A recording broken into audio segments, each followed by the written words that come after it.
So, I don't know if you knew this about me before I got up here, or before today, but I'm kind of an emotional person. So doing this back here and seeing all them do this is kind of a hard day. I'm very proud of these students here. They've done a great job in leading us today. Preston on drums, Emily speaking for us, our singers, our ushers, and our readers. They did an awesome job. Very proud of them. And proud of how well they did at camp and the things that they've shared, maybe not up here, but with us, and just how amazing they are. I am a lucky guy to have shown up here and inherit them. Has nothing to do with me. They're just awesome. So, good job, guys.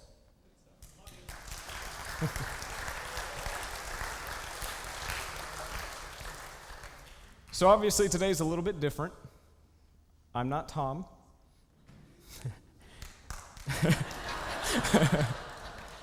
So if you don't know me, I'm John Huffman. I'm the youth pastor here. I've been here about 4 months now. If anybody hasn't met me yet, I'm me. I'm here. I'd love to shake your hand and meet you. Or you may have introduced yourself to me and I've forgotten, in which case I apologize. Today obviously looks a little bit different. Our students are doing some things up here to help us and sharing about Quest and just showing us how great they are. And then, of course, I'm up here. So it's a little bit different day.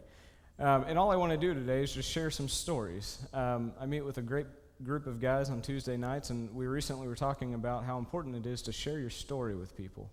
To share that testimony with those that you come across, those in your church family. And you never know what's going to be part of your story that may have not meant much to you, but it certainly impacts somebody else's life, and that's where I think we are today. And hearing these testimonies up here, and especially Casey, and I'm proud of her for stepping out and doing this back here, and that's the greatest testimony we could have had today. Just that importance of sharing our story. So I want to share my story with you today, and hopefully you know me a little better, and you know God a little better, and it's just been a good day, right? So let me start with a smaller story before I go to my big story and bore you to death, right? After a short time, my family and I left the church that I was born in, Cherry Hills Baptist, and we came to a place where it was time to change scenery, and we switched over to a new church that I really didn't want to be a part of. I think I remember crying, throwing a fit, screaming. I didn't want to go there. Another church had bigger music and big band and big drums and all this stuff, and I loved it. And I wanted to be there, but of course my parents chose a different one, so I was angry at them for a while. But shortly after being there, I met some good friends. And the children's pastor there came up to me and said, we're having I don't even remember what it was. It was some church celebration. It may have been an anniversary, something like that. And it was going to be at this country club. It was real cool. I remember they had the shoe shiner in the bathroom, and all I could do, most of the night I was in the bathroom shining my shoe because that was just the coolest thing. So they said, we want some of the children to tell a story. And I like telling stories now. I think our students have heard that plenty of times now. I enjoy it. So they said, we want you to tell a story. And I said, well, okay, I guess I can. I don't think I said it that willingly. I'm pretty sure I, again, probably cried through a fit, through a couple things, But I knew that my friends were going to do it, so I said, well, sure, if they're going to do it, I'll do it. So I had to give up, I think it was a Saturday and some other days to write this silly thing. And, I'm a kid. I'm throwing a fit because I want to be outside riding my bike, playing basketball, whatever it is. And instead, I'm writing this speech in 4th grade, 5th grade, whatever it was, and I'm not happy about it. And I realized at this point, I'm terrified of speaking in front of people. Just not a good thing. So then I figure out, I get to this place, and all my friends didn't show up to do theirs. They chickened out. So then I'm the only student that's going to stand up here, the only child that's going to stand up and give this story. And I think my story had something to do with a slingshot, a marshmallow, and my sister. I don't remember exactly, but I know that was in there. But all that was, I hit a point where I quickly realized how terrifying it is to speak in front of people. And I said, I'm never going to speak in front of people again. And then a couple years later, God called me to ministry, and here I am. So, hi. Don't tell God you're scared of something and we'll never do it. You'll end up here. So I grew up in San Antonio, Texas. Hopefully you're familiar with it. They do have the San Antonio Spurs, who just won another title. I'm very happy about that. Thank you. I had a lot of help for that. I really contributed to them. I called them up, told them how to run the plays and all that. So I take some credit for it. I considered wearing a shirt today, Spurs shirt, but I figured that would be inappropriate. Grew up in San Antonio, and I always look at some people's stories, and I think, I don't have that story of I came from this dark, terrible place and I moved into something great. I don't have this story where I was into some dark sin or deep struggles that people are really dealing with in our world. I didn't go through that and then hit this amazing moment where everything changed and I gave everything up. That's not my story. My story's not as cool as that. But I always feel like when I tell this, I know that as I look back at it now, God did save me from those things. He just saved me a little earlier than some others. And that's not to gloat. That's just saying I don't know where I would have ended up if he hadn't done what he did for me when he did. So I grew up in a Christian home. San Antonio Christian Schools, where my sisters went and I went. We were part of church all the way through. My dad was a deacon. My mother taught Bible study fellowship. They were a part of all these things. So there was no getting away from the church for me as a child. I didn't have an option. You throw a fit, no, you end up at church. I do something I'm not supposed to, I'm at church. I do something good, I'm at church. It was just, you go to church. I remember my dad, after the only time I think I can remember that he did not take us to church, or he did not attend church. I still had to go. The only time I can remember that he didn't go to church, we had just gone on a trip to Hawaii, and on the last day, of course, the flight's in the evening, and you've got to check out of your hotel and all that, so what are you going to do for that time? Well, we went kayaking in the ocean, and we sunscreened everything but the tops of our feet. And he couldn't keep his shoes on in the plane, and he couldn't fit shoes onto his feet that next morning for church. His feet were so swollen up because they were so burned. That was the only time I can remember my dad not being at church. And then when they travel, he finds a church. That's just the family I grew up in, and I feel so blessed that I was able to do that. But understanding that, I could give you every answer that you wanted to hear about salvation and about Christ in my childhood, but it wasn't something that I had made real in my own life. So on May 9th, 1996, at 10:27 a.m., yes, I have down to the minute, I was sitting in my class at San Antonio Christian Schools in 4th grade with Mrs. Glave, I think was her name. I could be wrong, but you don't know, so you can't check to make sure I'm right.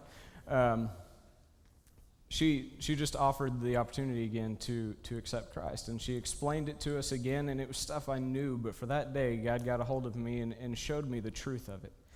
And on that morning, May 9th, 1996, she said, let's pray. And I prayed, and after we prayed, she said, go ahead and write down the day and the time in your Bible.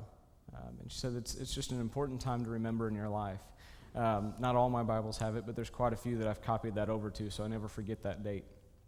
So if you know yours, you might as well just write it down or keep up with it. It's just a fun way to remember that point in life.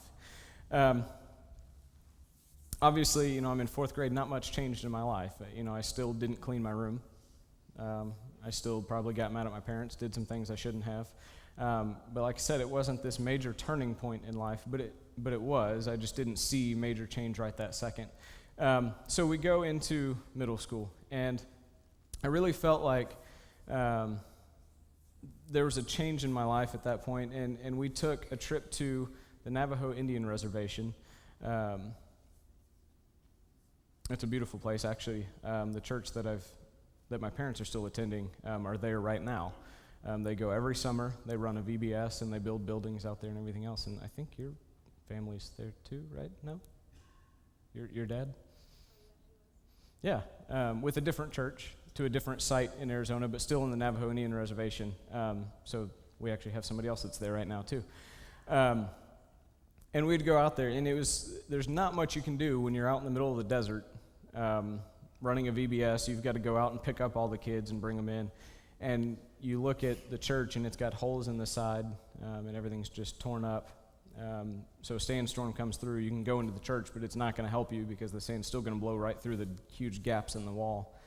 And we run a VBS out there, and they're so appreciative of it. But after you're done with that time, you've kind of got the rest of the day to explore the desert. Just walk around. And it's amazing what God can show you and do in your life when you're sitting on a cliff in the morning, watching the sunrise with coyotes in the background. That part was a little frightening. But sitting on the edge of a cliff, just watching the sunrise and listening to God. And when it was in this first trip, I think I was going into 7th grade, that I felt like God was telling me something for my life. So I spent the next year praying about it, spending as much prayer as I possibly could, saying, God, is this what you want for me? I don't understand what it means. I don't know where you're taking me, but is this what you want for me? And I spent that whole year. And the next year we went back on the same trip. And it was in the same place that I really began to feel it. Feel like God was saying, yes, ministry is something I want for you. And this whole conversation started when I sat in a van. This was during the 1999 Spurs championship. We were listening to it in the van. And we turned it off. There was a sandstorm going on, so the van's rocking back and forth. And the buddy of mine that invited me on this trip was talking about a call to ministry in his life. So it wasn't my conversation. I just happened to be in the van at the same time because I didn't want to get pelted with sand anymore. And we, like I said, we were listening to the Spurs game for a little bit, and we turned that off, and we just started to talk, or they started to talk, and I was just sitting there listening, and I heard the heart of ministry and heard what it meant, and that's kind of what started that prayer for me. So the next year when I went back, I really felt like God was still saying this to me. And we had a verse that was on our shirts that year. It was only the ending of this verse that I'm going to share with you. But later in that summer, we had a choir that was full of students, and it probably would have filled this stage, just full of kids wearing bright yellow shirts, and they were singing. And I thought, what an amazing story that they're giving up their entire summer to travel the states and sing to people about God's goodness. And it really hit me that night. They shared the same verse, the verse I'd been dealing with already. And I knew at that moment that God was telling me something for my life. And if I remember correctly, I hit my knees at the pew that I was sitting at and prayed for a while. And then I went home and I prayed most of the night, just crying in the floor because I do that, in case you didn't know. Just spending a lot of time talking to God, and I knew that He had brought me to a place of working in ministry. And that verse was Romans 10, 14, and 15. I grew up in a Christian school where you have to memorize verses every single week. And so for 13 years, there was a new verse every week you had to memorize. But for some reason, this one, I can never get it right. So I'm going to read it to you. I'm not going to try and confuse you here. Romans 10, 14, 15, but how can they call on Him to save them unless they believe in Him? And how can they believe in Him if they have never heard about Him? And how can they hear about Him unless someone tells them? And how will anyone go and tell them without being sent?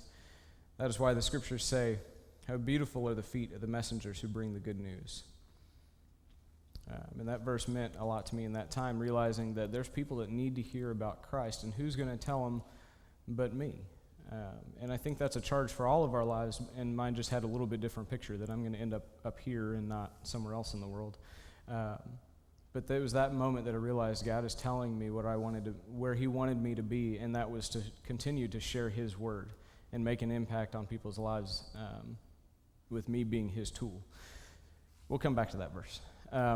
So through middle school, I began to struggle quite a bit. And I don't like this section of my testimony. I think it's a great story, and I think it's great for people, but I am not proud of it. I began to really struggle with school.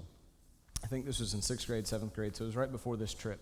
And I began to really, really struggle with school. I was failing so many things and just couldn't get it right. So they took me to Sylvan Learning Center. I don't know if they're up here or where all that place is, but it's just a learning center to help people, tutor them, whatever they need, extra learning. And they also do some testing there to figure out if you have a learning problem or if you're just lazy. And I took this test, and I finished it in the fastest time that the school has ever had, with the highest grade the school has ever had. So all the test told me is I'm lazy. Great. I was expecting, like, come out dyslexic, I've got some other problem that I can blame it on. No. They just said, wow, you did the best anybody's ever seen here. Maybe you should just do something. So I didn't like that answer. But from that point, I still continued to struggle with school. And middle school, I don't know why I was struggling with it so much, but you'll get to why I was in high school in a second here. So I got plenty of opportunities after I said, I am gonna go into ministry. This is where I want to be. And my youth pastor invested in me in such a mighty way, and I'm always going to be thankful to him for that. And so in 8th grade, he gave me the opportunity to teach my first Bible study, which was frightening as an 8th grader, teaching the seniors and all the big people. Because in case you were unaware of this, I'm not very large, which means I was even smaller then. I'm still waiting for a growth spurt. I don't think it's coming.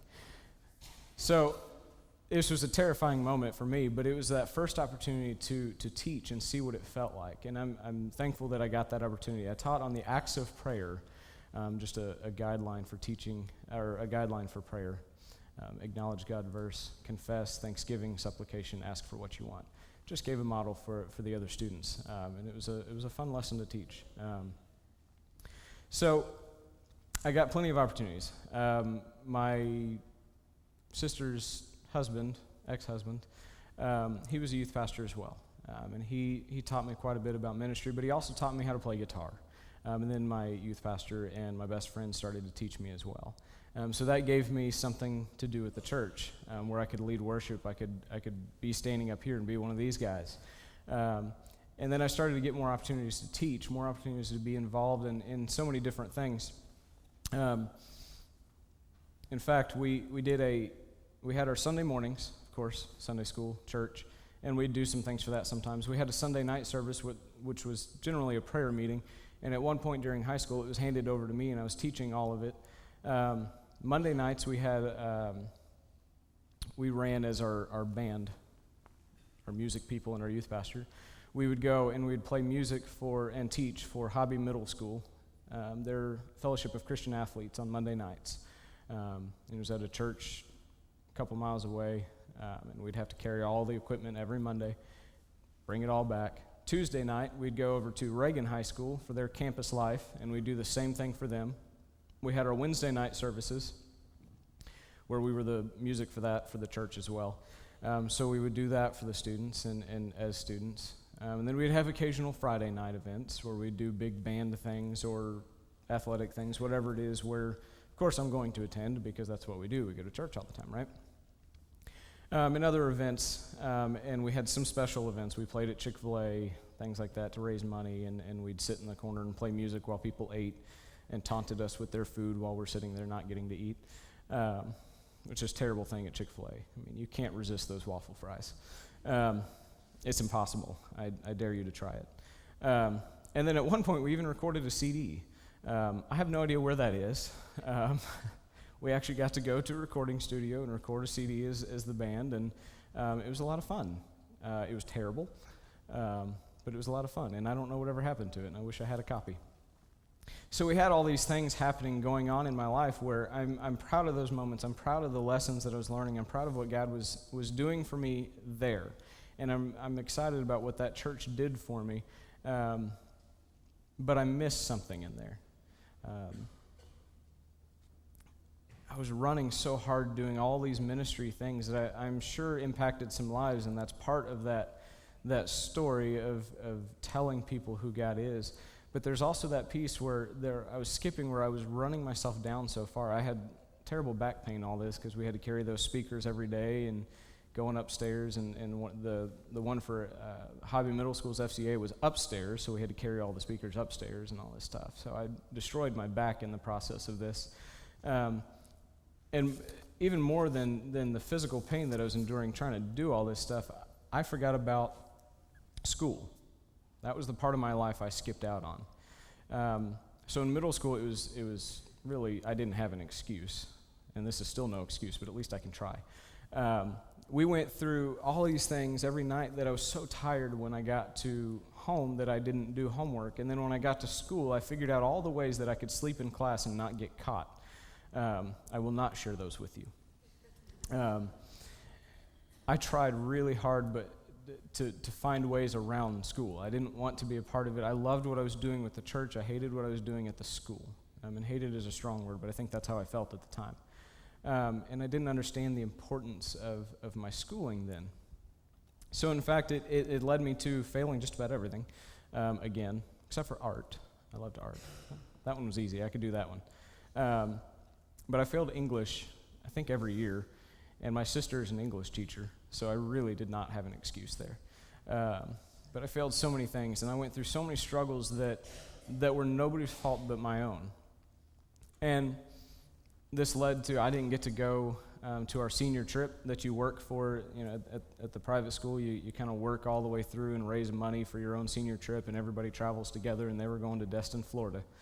And we'd worked all these years to get this money to go, and I didn't get to go. And they told me the week before, you're not going to graduate, and since you're not going to graduate, you don't get to go on the trip. And my cat died that week too. It was just a bad week. And it was just a hard place to be, and I hate that part of my story, that I didn't get to graduate on time, that it was all my fault. So I had to finish school in a different way. We had to test through a couple of things, figure out some schools that worked and didn't. But I ended up finishing through Blessed Hope Academy. So although I say I went through San Antonio Christian Schools for 13 years, that is not actually where I graduated. Blessed Hope Academy is where I graduated. And it was a kind of a correspondence program. They send me home homework, I do it, I take it back, and I take a test. If I pass the test, I pass the course. That easy. So I finished like that, and it was beautiful, and it was easy, and I did well. So I continued in ministry after this point, and really fought through it, and I thought, you know what, I'm done with school. I'm done for now. We didn't get along. We're breaking up. I'm done with you. I'm going to move on to something else. And I continued in ministry. I was working as relatively the intern for our church in their youth ministry and serving in children's things and doing the 5th and 6th grade class and all these, everything you could imagine. We did a contemporary service where we had to move all the band equipment again and couches and all this stuff until I met this one. Anastasia, and she, there you go. Yeah, she's entertaining. We met and we had a long conversation one night. We were on the phone all night, and my pickup line to her was, "I'm going into ministry, and if you're not interested, then let's just hang up now." It worked. We're married, so try it if you're looking. No, we talked all night and said, this is my heart for ministry, and she expressed her heart for ministry, and we really felt a connection in that way, that we both wanted to serve in some way in ministry. And then as we talked about it further, as we were beginning our relationship, we said, well, let's figure out what the next step is. I know that I'm going to have to go back to school, but I'm hesitating as much as I can. And she said, well, if you're going to marry me, you're going to go back to school. I said, all right, I guess we can handle that. So, again, my fear, I'm thinking, school and I didn't get along. This isn't going to work. And then she comes to me and she says, hey, I enrolled you at Northwest Vista College. It's a community college of the Alamo Community College District. And she says, I stole your social security number and all your information, and I applied for you, and you've been accepted, and here are the classes you're taking. So I didn't have an option, and I guarantee that if ever there's been a moment that I was terrified in my life, it was going back into school. And I thought, there's no way I can do it. I look at all the failures I had in the past, and there's no way I can do it again. It's impossible. So I went into that school and walked out of there after that first year, achieved everything that I never thought I could have, and finished with the President's Honor Roll. And I thought, wow, that was a successful year. Good job. Proud of myself. Now let's do it again. Except Anastasia strikes again. And she said, no, that was too easy. You did well. Good job. Proud of you. Now we need to make it a little harder. Let's go to a university. Great, thanks. No, I'm good. I'm happy where I am. I succeeded at something finally in education, so I'm going to stay here. we'll be good. You can stay with me because we're going to get married and all that stuff. So, no reason to separate. So let's just stay at community college. We'll be good. No. She stole my Social Security number and all my information and applied to Oklahoma Baptist University for me. And I said, there's no way that a school of that caliber would ever accept me. A few days later, I got an acceptance letter that I never sent in for because she does that to me. So we took off to Oklahoma Baptist University, and again, I'm thinking now I'm away from home. I don't have that support. It's another one of those places where I'm thinking there's no way I can do it. And after a full year there, I was serving at Calvary Baptist Church as their youth pastor. Great kids there. That church could use some prayer from you guys. Not in a bad way. They're just in a tough neighborhood. And there's some good people there. The pastor there is from Antigua, which means I never knew a word he said to me. So he may have given me some of the best advice, but I could never understand him. And that's not a stab at him. I just couldn't pick up on the accent. Great church there, though. And after this time at OBU, we kind of hit a point where my sister's calling me, and she's saying, I think it's time for you to move home. And I think by the time you move home, you'll be coming straight to a funeral. My mother wasn't doing well. My cousin wasn't doing well. My aunt and uncle were not doing well. My uncle, who had already lost his aunt, or his wife to my aunt, to some heart problems a few years prior. So we really prayed about it, and we thought, look, at Calvary, it was a great church, but we were newly married. We got married halfway through that year. That's a whole other story. We'll share it to you privately if you'd like to know. Some of you have already heard it. We changed our wedding date very quickly, and our master wedding planners, more so her than me. I just sat there. So we kind of like going to school. So we prayed through this, and we weren't able to afford where we were living, although it was incredibly cheap there. We couldn't afford it, and we were just stuck in this bad place, and we knew that family was hurting at home, and we thought, it's time to go. And I told some of my professors, and they said, you're insane for trying to leave right now. We already had some good scholarships there. I had made their dean's honor roll and was being offered the Jack and Betty Moore scholarship that was, I think it was in the neighborhood of about another $4,000 scholarship that I was already not paying anything for school, so it would have helped us. But it was time. And I think this was a turning point in some of my life and maybe both of us, that it was no longer about me. It wasn't about trying to serve myself. It was about, I need to glorify God in this decision. So we decided it was time to step back. And when we moved back, we did go back to a funeral. My cousin had passed away from the cancer she'd been dealing with for quite some time. And she had two kids. One's a couple years older than me, and the other one's a couple years younger than me. And one is really still struggling. The other one's just kind of wild, and is I think still dealing with that loss. But they weren't able to be around. There's more to that story, but they weren't able to be around to help clean out the house. And because she'd been sick for so long, the house was a wreck. As you can imagine, if you're not able to be there to pick it up and take care of things because you've been in the hospital for so many years, things are going to get messed up. So we spent maybe a year and a half, is that about right, cleaning up this house so it could be sold. And there's no way my parents could have dealt with that. They move pretty well. They're still very young at heart.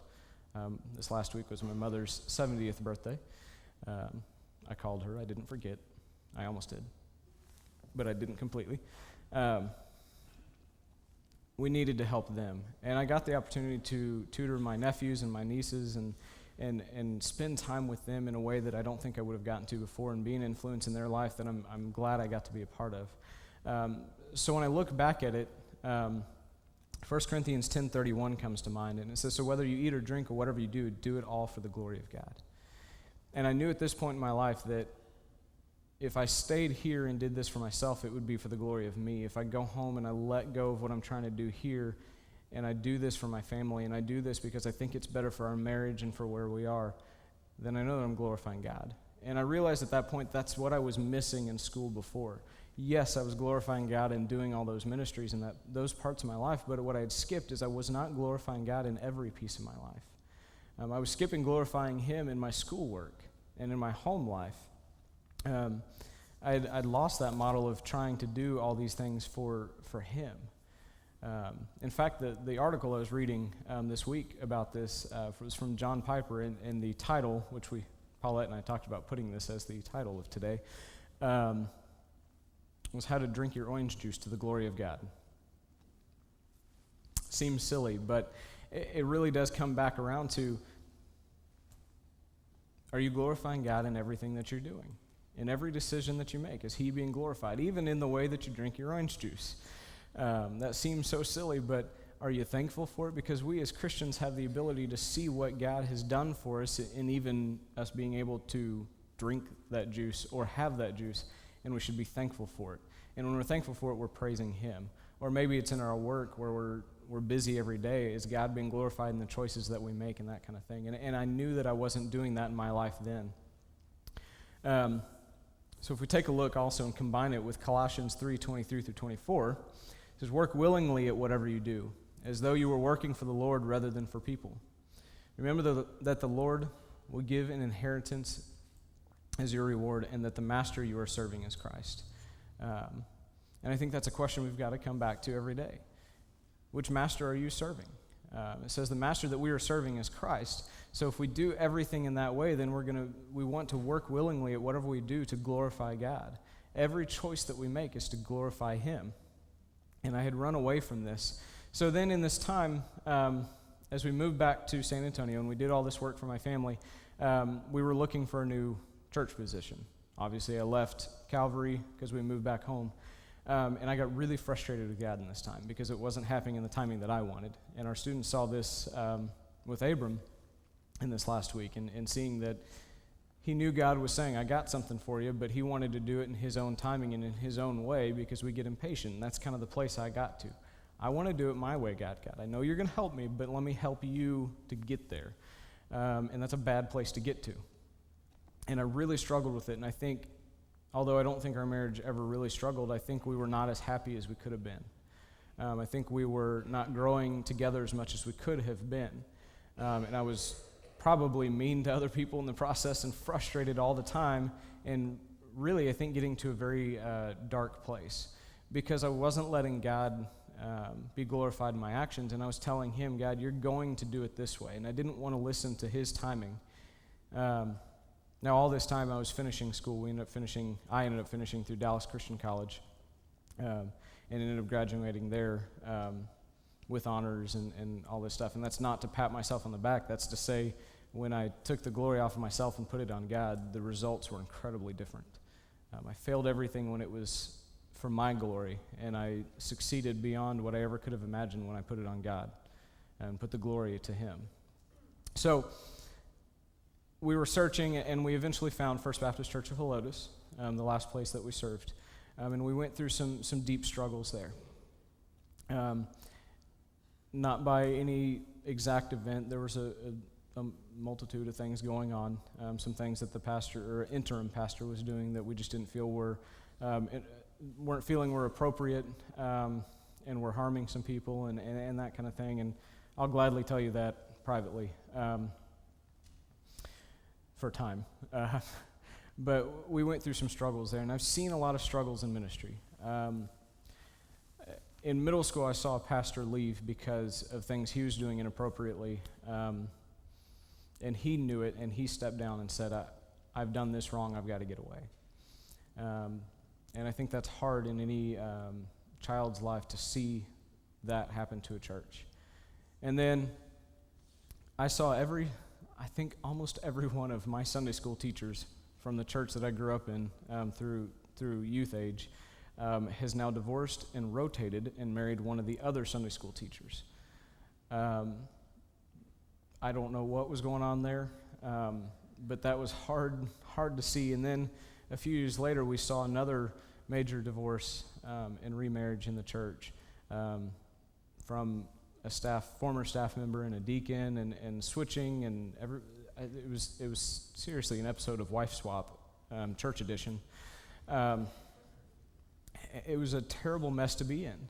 So when we left First Baptist Helotes, we were hurt and felt kind of bruised and just beaten down.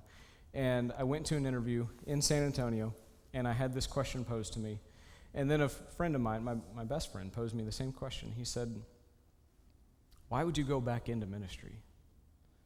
And I think his intention was, why not take a break for a while? And I thought about it for a moment. I thought, but I don't think that's what God has in my life. I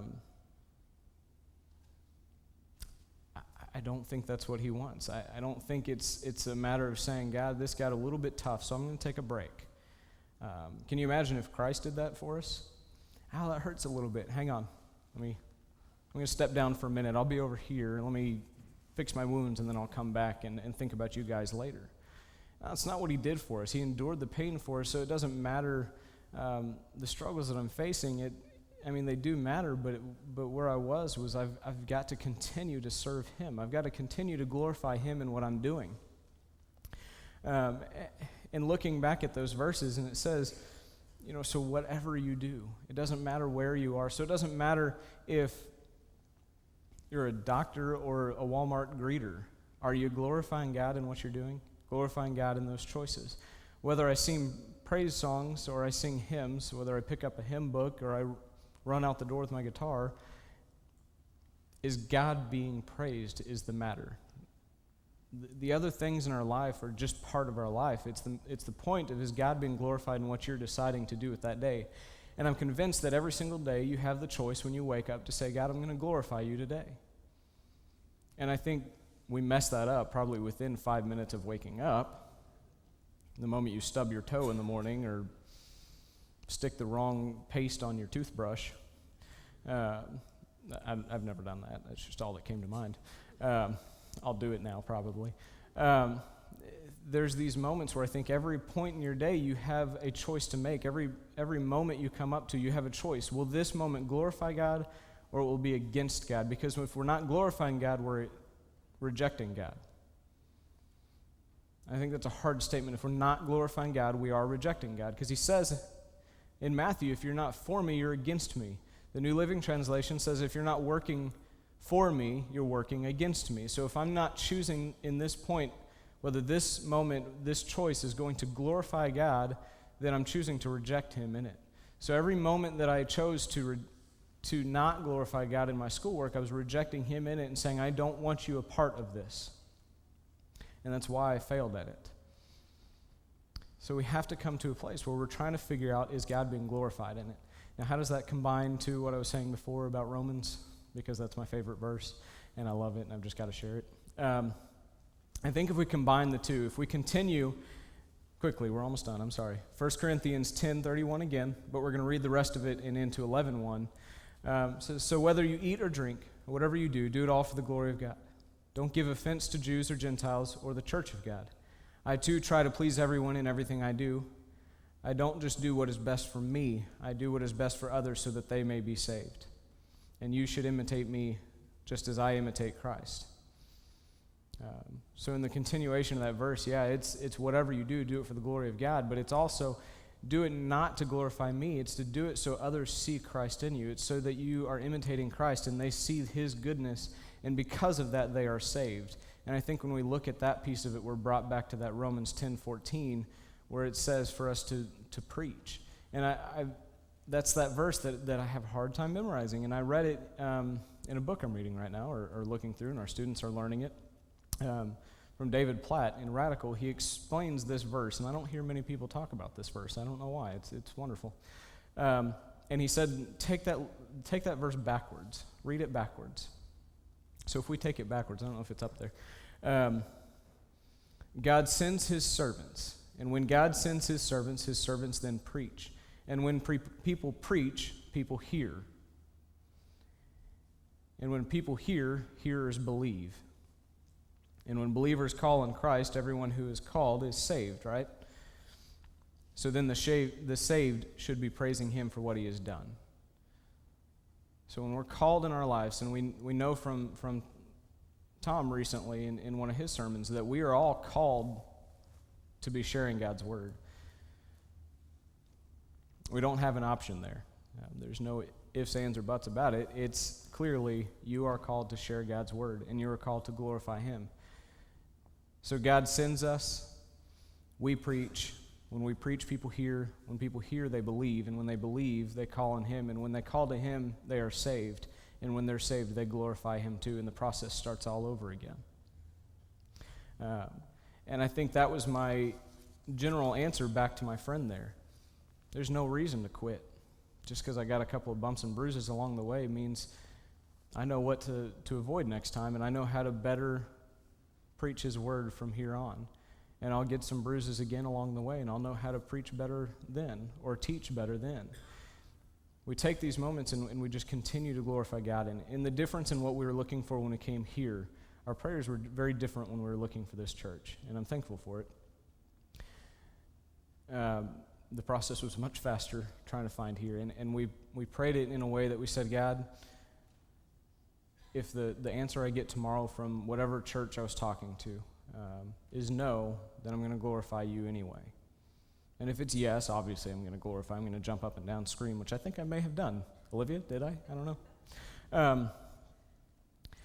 But that was a hard place because there were some churches that we enjoyed talking to. I enjoyed the people there. And then we get that call that says, no, I think that's not the right fit. And before I would have been upset and I would have been down and I would have been hurt. And this time I said, you know what, God? Thank you. That's not where you wanted me. And God was glorified in those actions and saying, God, I'm gonna praise you whether my day is good. I'm gonna praise you whether it's just horrible. And eventually we ended up here, and we've loved every moment of it, and that's why we're thankful for these guys over here. So I want to leave you with this. We've got to get rid of ourselves. When we choose to follow Christ, this picture of baptism that Casey got to show us today is clearly that we're getting rid of ourselves. We die to our old selves. And that's those verses that our students are reading from Galatians. We don't have that option anymore. The old self died. The self that's saying, I want this for me, me, me, me, me. We buried that. Casey buried that today. That's gone. Now it's about God. Now it's about glorifying him in every action. So in every choice you hit, which one are you going to choose? Is it going to glorify God or is it going to glorify yourself? So what is it in your life that's standing in the way of you fully praising God in everything?